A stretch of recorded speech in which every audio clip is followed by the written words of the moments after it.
স্বাধীনতার পর থেকে কয়েকজন এই দেশের ক্ষমতা ভোগ করছে, কিন্তু এই দেশের পুরো পরিবর্তন হয় নাই। এখন এই কথার মধ্যে আমরা সাধারণ জনগণকে বলি যে যাকে দিব সে এরকম, যাকে দিব সে এরকম, এটার কথা যুক্তিকতা আছে নাই। আমি একজন ভালো মানুষকে তো এখনো এই ক্ষমতাটা বহন করার জন্য এখন দায়িত্ব আমরা দিই নাই। আলহামদুলিল্লাহ, সুবহানাল্লাহ। বাংলাদেশ জামাত ইসলাম প্রথমভাবে একটা সরকার গঠন করছিল, সবাই জানেন। দুইজন প্রধানমন্ত্রী হয়েছে, কয়জন? দুইজন। একটা ছিল কি সমাজ কল্যাণ মন্ত্রী আলিয়াসান মোহাম্মদ মুজাহিদ, শহীদ আলিয়াসান মোহাম্মদ মুজাহিদ, ওনাকে শহীদ করা হয়েছে এই বর্তমান প্রেসিডেন্টের সরকার বিজয় দিয়েছেন তারা। এরপরে আমাদের আরেকজন মন্ত্রী হয়েছেন কৃষি মন্ত্রী মাওলানা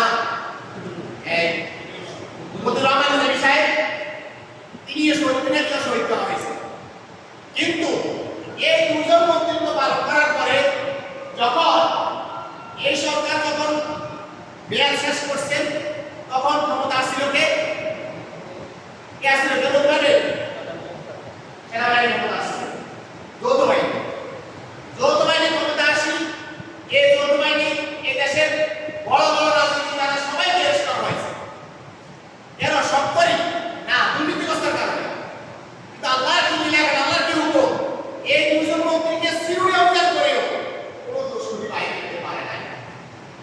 এবং তারা সর্বশেষ কথা বলতে বাধ্য হয়েছে যে না, এরাই পারবে এই দেশটাকে ভালোভাবে শাসন করতে। কিন্তু দুঃখের বিষয় হলো আমরা সবাই ভালো বলি, আমরা মসজিদে ইমাম সাহেব কি বলি? উনি ভালো লোক, উনি কি ভালো লোক, এই জায়গায় সীমাবদ্ধ, ওনার কোনো কাজ দেওয়া যাবে না। ভালো লোক তো কোনো কাজ নাই আছে।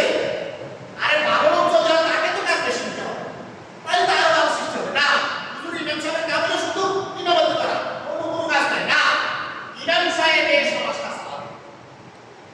তিনি ইমাম, তিনি যদি সমাজটা চালান, সমাজটাকে আগের থেকে ভালো চলবে না খারাপ চলবে? ভালো চলবে।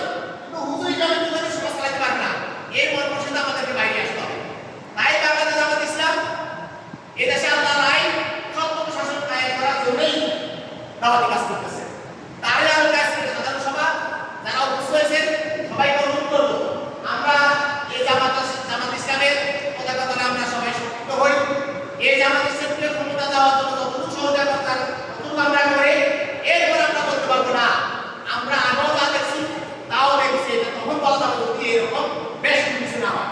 আলহামদুলিল্লাহ, আমি দৃঢ়তার সহিত বলতে পারবো বাংলাদেশ জামাত ইসলাম যদি এই দেশের ক্ষমতা যায়, এই দেশের পরিবর্তন হইতে 5 বছর লাগবে না।